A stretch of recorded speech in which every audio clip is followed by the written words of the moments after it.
Ever since I was a child, I had an itch to know.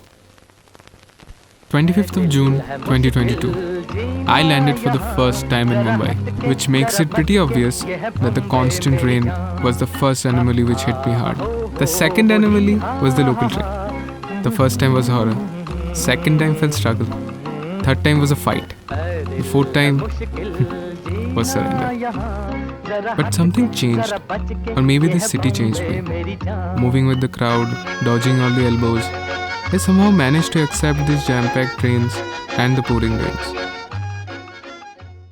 On one such unfine day, my friend, a foolish chap, resurrected in me the ancient itch.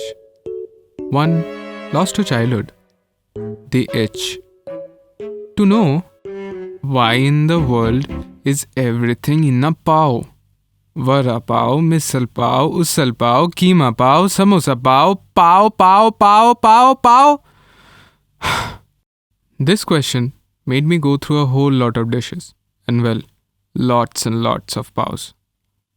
Going through all these delicacies made me wonder how pav came about to be such an integral part of Mumbai's food culture.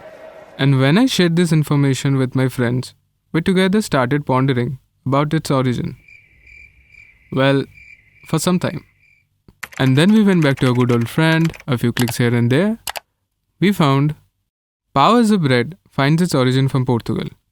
During their voyages, it sailed all the way from Portugal to Goa before landing in Mumbai. But this was not enough.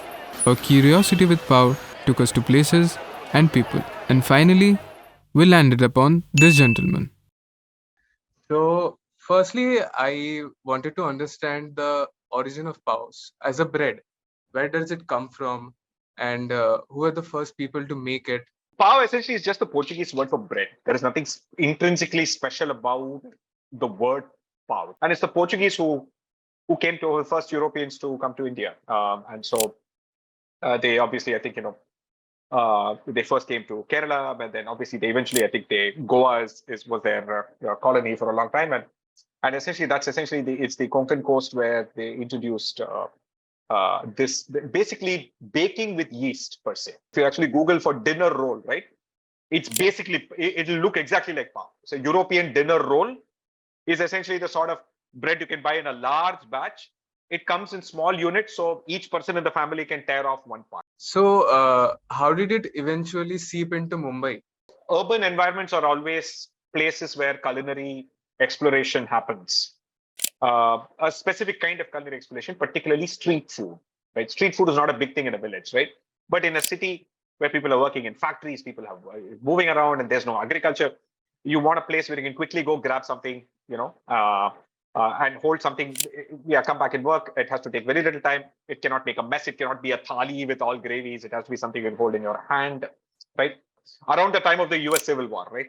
That is sort of when many of these street food things became important because all of a sudden textile mills, cotton mills became big in Bombay, right? Because the largest supplier of cotton were the slave states in the US. Okay. During the Civil War, Abraham Lincoln, the first thing they did is block the port of New Orleans, and so the southern states couldn't export their cotton anymore. So once the zero cost slave labor went away, the next big one was labor that you could exploit in India, right? Yeah, in India. So all of a sudden, all those mills, guys who ran those mills became like hugely rich. And they opened a lot of mills. They were running 24/7.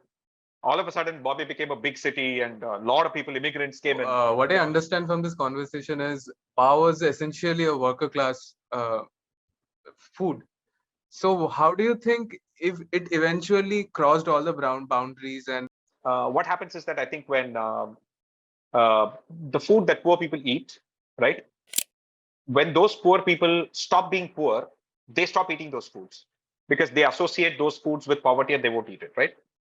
And then what happens is that one generation, a couple of generations later, as they become really wealthy enough so they don't have the direct historical memory of that poverty, then these people discover, oh, poor people eating something cool and very tasty. Let me also be cool, right? So then there's a cool value associated with that. It has happened worldwide. And so you have people discovering kimchi, people discovering fermented foods, people discovering kanji, people discovering all these things that poor people in India eat will now suddenly also be co-opted by the rich, and it will become sort of like fancy food. Yeah, that's essentially how it is.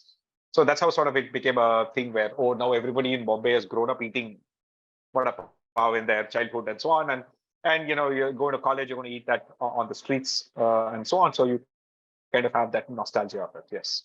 For the people of Mumbai, pav cures many things.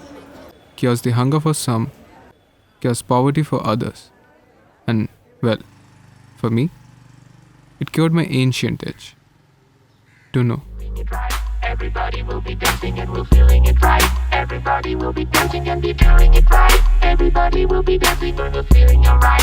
Everybody will be dancing tonight, doing it right. Everybody will be dancing and we're feeling it right. Everybody will be dancing and be doing it right. Everybody will be dancing and we're feeling alright.